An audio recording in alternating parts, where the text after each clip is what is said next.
Now in this that I am commanding you, I do not praise you. Because when you assemble together, it is not for the better, but for the worse. Your worship services do you more harm than good. I am certainly not going to praise you for this. 1 Corinthians chapter 11, verse 17. Blessed everyone and welcome to our live stream. Again, this is your brother in Christ, Jose Reboy Perez Cariaga, saying, ang pagpapala ng dakilang may kapal ang sumasa atin sa araw na ito at sa lahat ng araw ng ating mga buhay. Saang dako man kayo naroroon, sa anong oras man niyo panunuorin itong broadcast na ito, at anong araw man ang pagpapala ng dakilang may kapal ang sana ay sumaatin. Yan po ang laging dalangin ng inyong lingkod.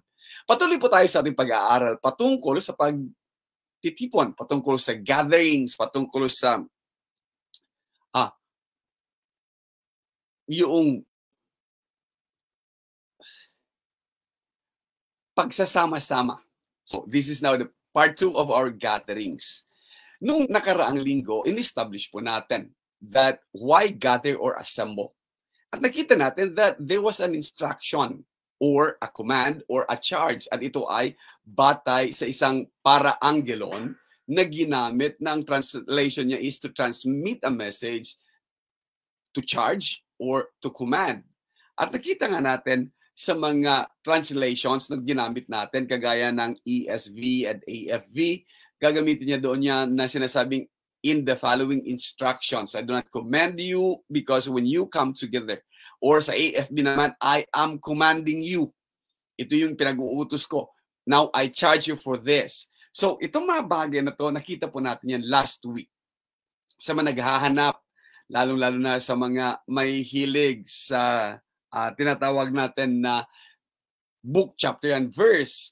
Kung may instruction, kung may command, kung may yung mga CENI, yung command, example, necessary inference, meron ba yung gathering together? Meron po. At ito pwede natin gamitin that it was indeed an instruction, it was indeed a command, or it was a charge that was given by Paul doon sa mga nasa Korinto. Titinan natin. Itong bagay ba na to ay patungkol saan? Is it a command about coming together? Or about assembling? Or about meeting together? Or is it a command concerning what to do in the assembly? Ano bang dapat gawin habang nangagkakatipon? Or ito ba ay utos patungkol sa habang nagkakaroon ng pagtitipon, ano dapat ang gagawin? So, ito yung mga dapat nating masagot. Kasi magkaminsan, ang ginagawa natin, hindi tayo magkakapareho ng mga pangangatwiran. Kaya nga sabi natin ay, itong utos ba na to, itong command ba na to, itong instruction ba na to, itong charge ba na ito, ay patungkol saan? At sabi nga ng inyong lingkod nung nakaraang linggo, ito'y nababatay sa interpretasyon. And is it subject really to interpretations? Or maglalaro dito yung paano ka pinalaki? Halimbawa, kung pinalaki ka na tuwing linggo, ang sasabihin sa'yo, paggising mo pa lang, gising na kayo kasi mananambahan tayo ngayon. Then, ang idea mo is, pananambahan yung pupuntahan mo. Or sa mga Ilocano, pagka sinabing agriing kayo nga nasapat, intay makigimong, then yung gimong ang nasa isipan mo. Pakikipagtipon, yung fellowship ang pupuntahan mo. Kasi yun ang upbringing ng mga Ilocano. Or pagkasabihin mong gumising kayo ng maaga para tayo ay magsimba, then ang iisipin mo is upbringing mo yun eh. So ang iisipin mo is pagpupunta ka sa isang dako para magsimba, para sumamba ang bagay na nakita natin. So ang presumption ngayon maglalaro na ano bang gagawin tuwing linggo? Kung you were brought up into having fellowship, then it is fellowship. If you were brought up to worshiping, then your thinking will be worshiping. If you were brought up to coming together, assembly, then yun ang lalabas sa'yo. At dito natin makikita yung mga tradisyon. So kung nakasanayan mo talaga na ang pagpunta doon tuwing unang araw ng Sanlinggo ay para manambahan, then pananambahan ang nasa isipan mo. Ang pagpunta doon tuwing unang araw ng Sanlinggo ay para makipagtipon sa mga banal, then yun ang nasa isipan mo. Kung ang pagpunta doon ay para sa fellowshipping or para doon sa tinatawag natin na pagsimba, then simba ang iisipin mo. Kasi yun yung mga presumption na binibitbit natin dito pagka nababasa natin ang mga instruction na kagaya nito. Andi dito pa ang isang bagay. At ito man din ay presumption or isiniksik doon nung mga nag-translate. Ulitin natin. Ayon sa CEV, Contemporary English Version, tsaka sa Good News Bible, your worship services do you more harm than good. In the following instructions, however, I do not praise you because your meetings for worship actually do more harm than good. Itong pagtitipon-tipon, itong pag-iipon, itong meeting together, itong assembly, prinisyum ng mga translators na to, na it is worship service or it is meetings for worship. Teka muna. Marami sa atin ang naniwala dyan kasi nakasanayan. Nakasanayan ba natin or dahil may naglagay doon sa salitang worship, pananambahan? Nakasanayan ba nating mga katipon tayo? Para saan? Para manambahan? Then, siguro ginamit mo yung CEV o ginamit mo yung Good News Bible. Pero kung hahanapin natin yung salitang worship at saka yung salitang worship service, wala sa teksto po yan. Hindi po natin matatagpuan. At ang katotohanan niyan ay hindi po makikita doon kahit na sa kanyang original yung salitang worship o pananambahan. Kaya nga sabi natin, dito naglalaro yung ating interpretation, dito naglalaro yung ating nakasanayan, tradition. Dito naglalaro yung ating upbringing. Pinalaki ka na tuwing may pagtitipon ay pananambahan. Kaya ang iniisip mo tuwing may pagtitipon ay pananambahan. So, tama ba yung idea, tama ba yung kaisipan na ito nga ay pananambahan? Sasabihin po ng inyong lingkod, diretsahan, wala yan sa original o wala yan doon sa nasulat, wala yan sa original na teksto at isiningit lamang yan. Yamang yan ang upbringing siguro o yan ang tradisyon ng mga translators na tuwing may pagtitipon, pananambahan ang tawag doon. Totohanan nga naghahanap ako at pilit kong hinahanap ang salitang worship service. Maliban dito sa ginamit na ito na wala nga naman sa bagong tipan, kung tutuusin, insertion po yan, inilagay. Yung meetings for worship. Aling mga bersikulo?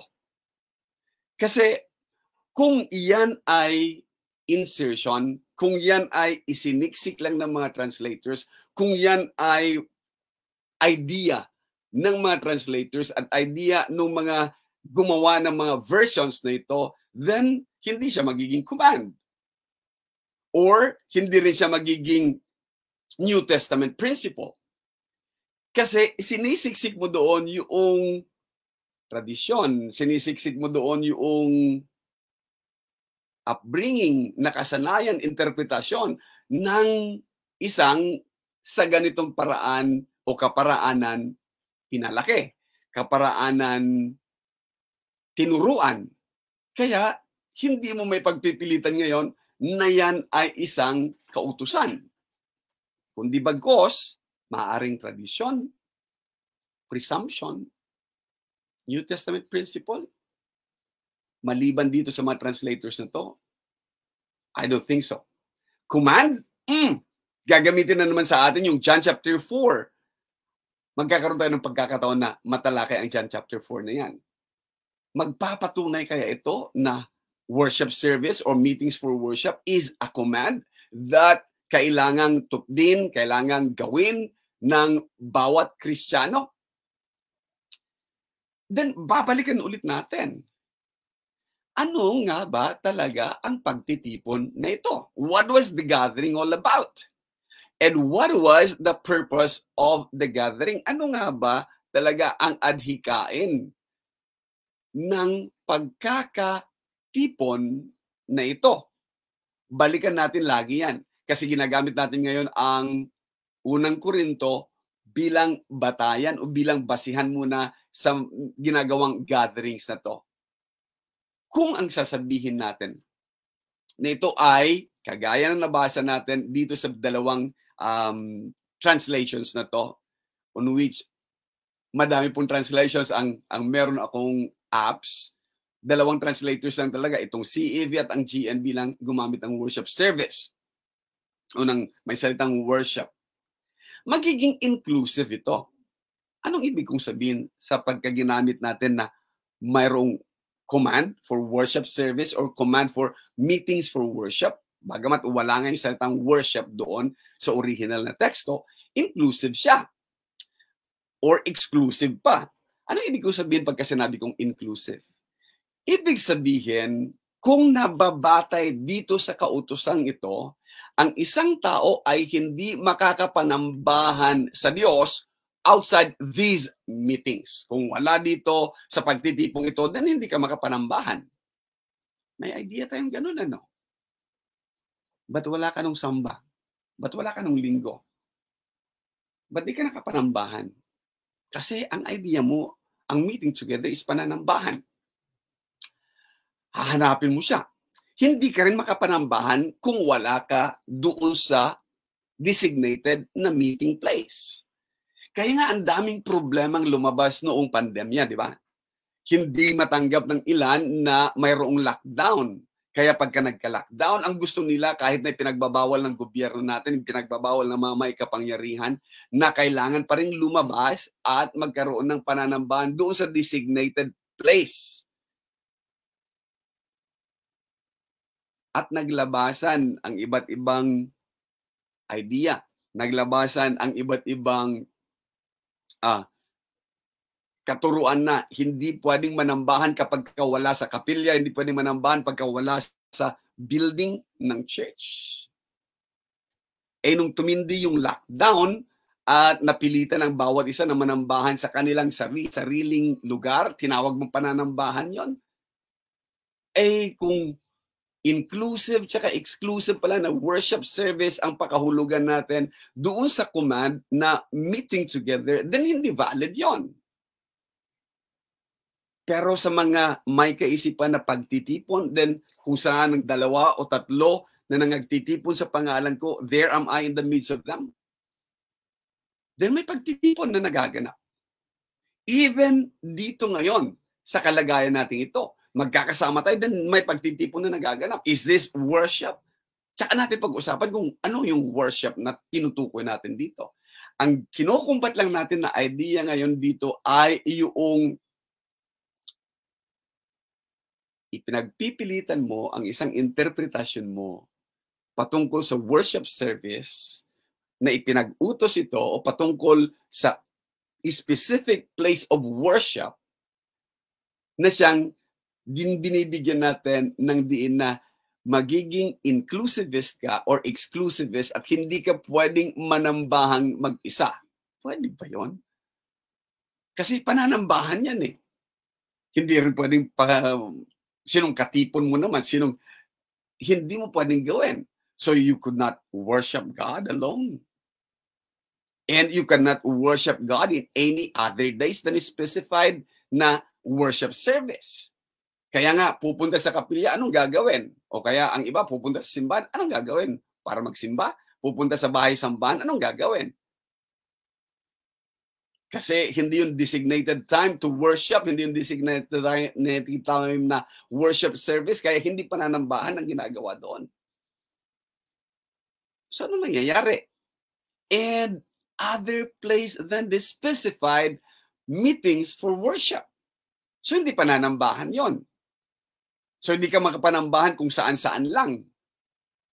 On which, it goes contrary doon sa proof text na ginagamit ng karamihan na John chapter 4. Kasi sa John chapter 4, tinalakay ng Panginoong Hesus ang sinabi ng babaeng ito na ang aming mga magulang o ninuno dito nananambahan sa bundok na ito. So balit kayong mga Hudyo, ang sinasabi niyong dakong pananambahan ay sa Jerusalem. At lantarang sinabi ng Panginoong Hesus na hindi sa dakong ito, hindi sa Jerusalem, kundi then kinombat niya yung idea ng place of worship. Kundi yung paboritong proof texts, God is a spirit and they that worship Him must worship in spirit and in truth. So walang place. Kung tutuusin. Kasi yun ang pinag-uusapan eh.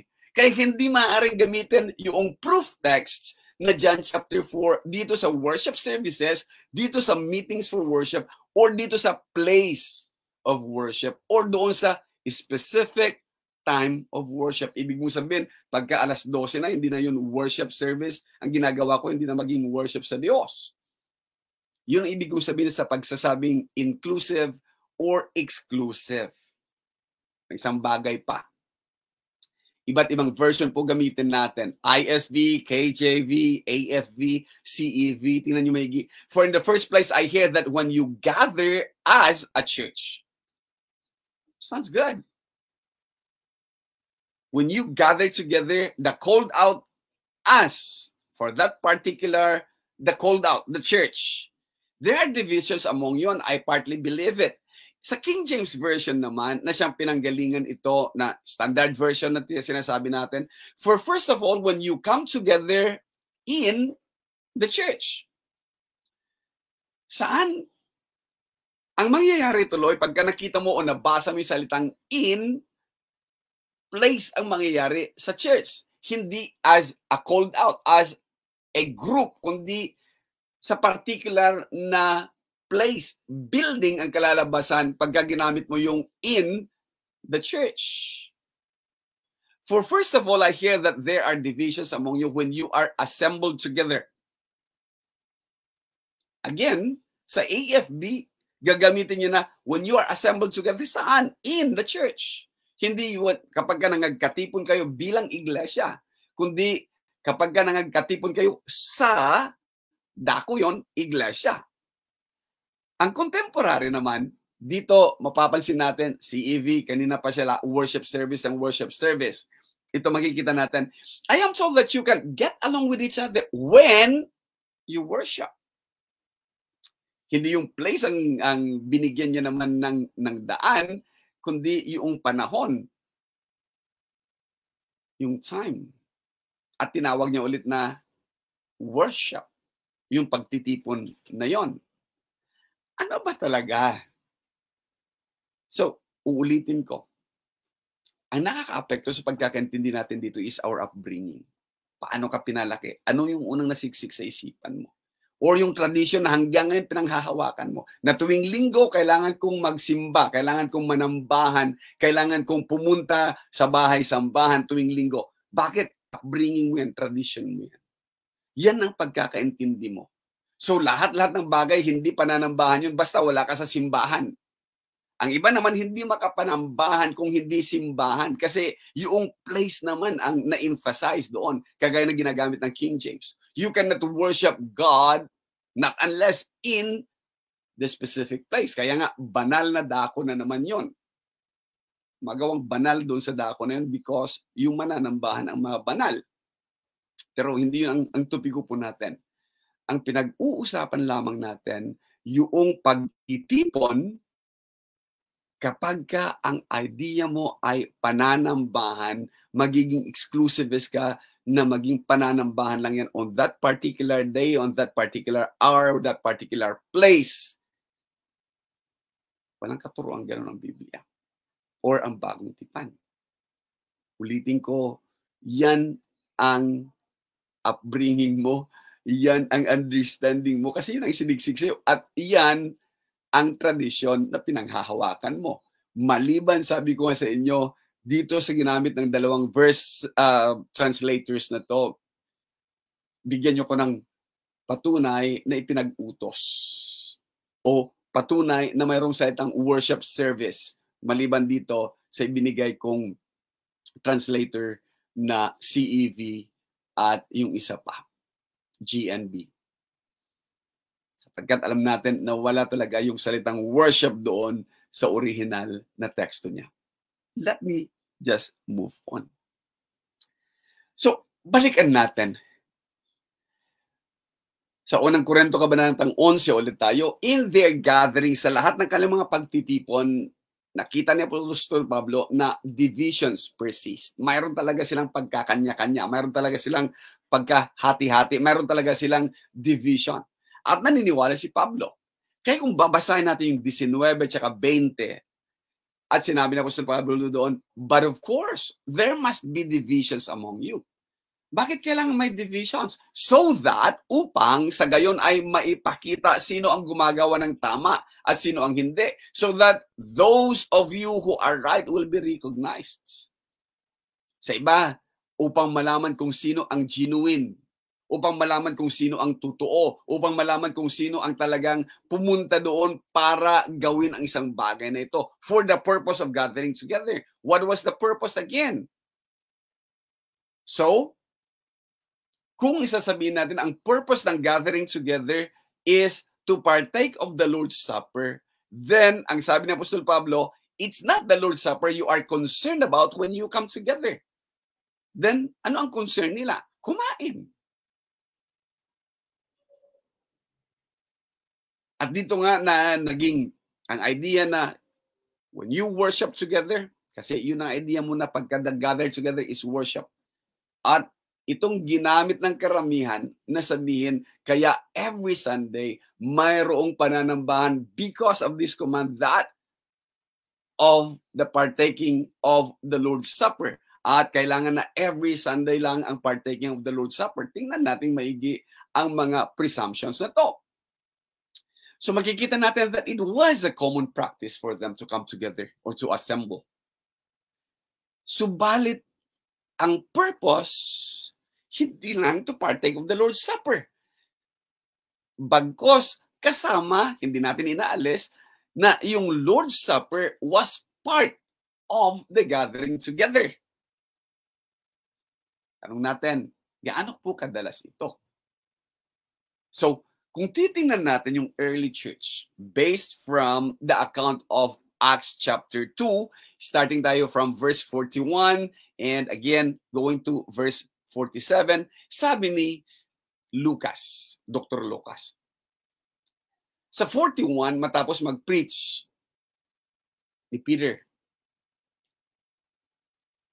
those who received his word were baptized and were added that day about 3,000 souls. Added saan? To their number. So, 3,000 souls ang nadagdag sa grupo ng mga apostoles nung araw na yan. Yung mga added na yan, uulitin niya sa 47, ano yung added na number na yan? Oh, who are these added souls? Who were those being baptized? So, anong tawag mo sa mga nabautismuhan? Tingnan nyo maigi ang susunod na verse. And they devoted themselves to mga baptized, itong mga added to their numbers, they devoted themselves to the apostles' teaching, hindi teachings, singular, teaching, and the fellowship, pagsasama-sama, to the breaking of bread, ang fellowship nila para mag-break ng bread, and the prayers. So, ilang bagay ginagawa nila? Devoted themselves to the apostles' teaching, they have fellowship, they broke bread, breaking of bread, and then prayers. And all who believed were together and had all things in common. Communion. May pagkakaisa sila. And day by day, ulitin natin, gaano kadalas ang minsan nila, day by day, they are attending the temple together. and breaking bread in their homes. Teka muna, may breaking bread sa taas, ngayon may breaking bread na naman dito in their homes. So, sa temple, sa homes.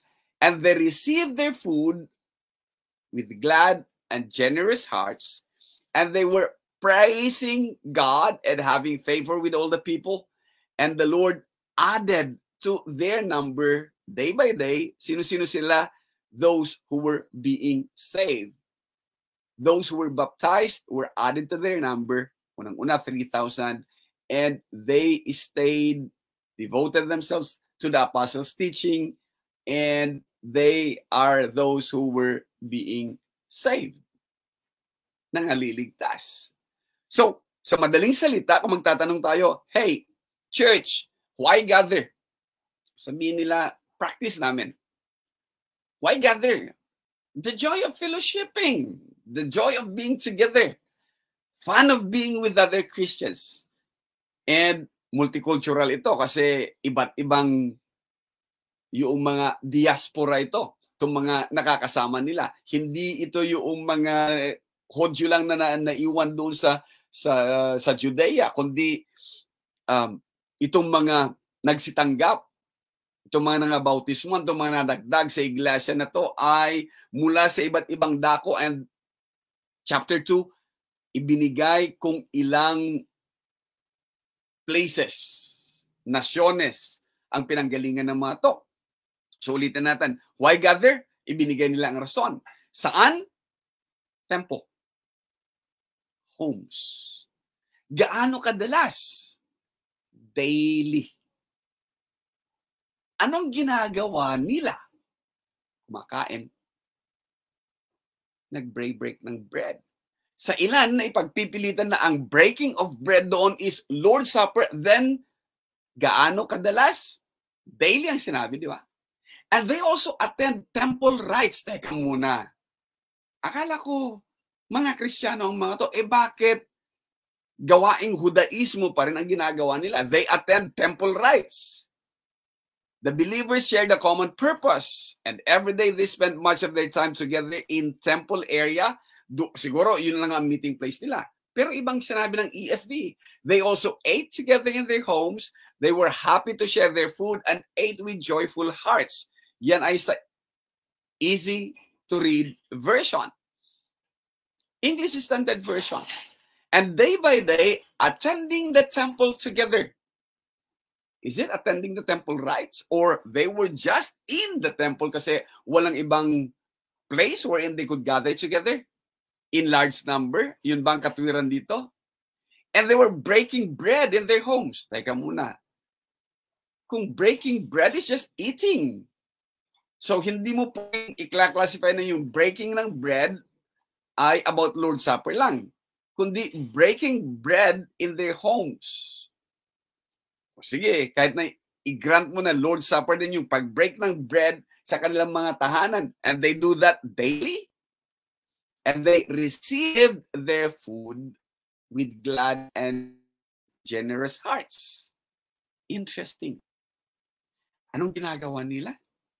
They eat. They break bread. Sabihin mo mang Lord's Supper yan. Kasi iba yung eating, iba yung breaking ng bread. They attended temple rites. They praise God. May worship. Saan nangyayari ang worship? Doon lang ba sa temple? The believers praised God and were respected by all the people. More and more people were being saved every day. And the Lord was adding them to their group. Sa ESV, praising God and having favor with all the people. The Lord added to their number day by day those who were being saved. Kaya tingnan natin maigi. Ulit-ulitin man natin.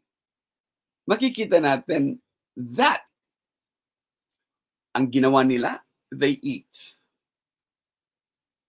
Fellowship meal na silang tinatawag. They break bread. Di naman sila rice and fish na kagaya natin. They attend temple rites. And they praise God. Question, was it worship? Alam ko nag-iingat ang bawat isa ngayon. Was it Lord's Supper, yung breaking ng bread? Ayaw na namang sagutin niya ngayon. Kasi ang napansin natin na practice nila sa mga nasanay sa CE&I, sa command, example, necessary, inference, ay makikita natin that they were doing it with regularity, daily. Saan? Sa templo. Saan? Sa kanilang mga bahay-bahay. Was it worship? Siguro panahon na tingnan din natin ulit ang mga nakasanayan natin. Baka ang pagkakaintindi natin sa ating pagtitipon-tipon, yung nakasanayan natin na pananambahan yan. Or baka ang nakasanayan natin ay makigimong, nakikipag-tipon, tipon-tipon lang ako. Or ang nakasanayan natin na hindi ka makapanambahan kung hindi simbahan ang pupuntahan mo. Then, something is really wrong sa ating pagkakaintindi ng being gathered together. Mga kapatid, mahaba-haba pa itong seryeng ating tatalakayin. Himay-himayin lang po natin at dahan-dahan lang po natin ang bawat bagay na ito. Pero marapat na isipin na natin, ano nga ba ang pake natin pagka tayo nagkakasama-sama? Ano nga ba ang pake natin kapag tayo nagkakaipon-ipon? Pinag-utos bang pananambahan sa particular na dako, sa particular na panahon? O yung salitang worship service, biblical ba? Panahon na siguro ang tingnan natin maigi ang ating mga ginagawang mga practices. Sabi nga natin, we took it.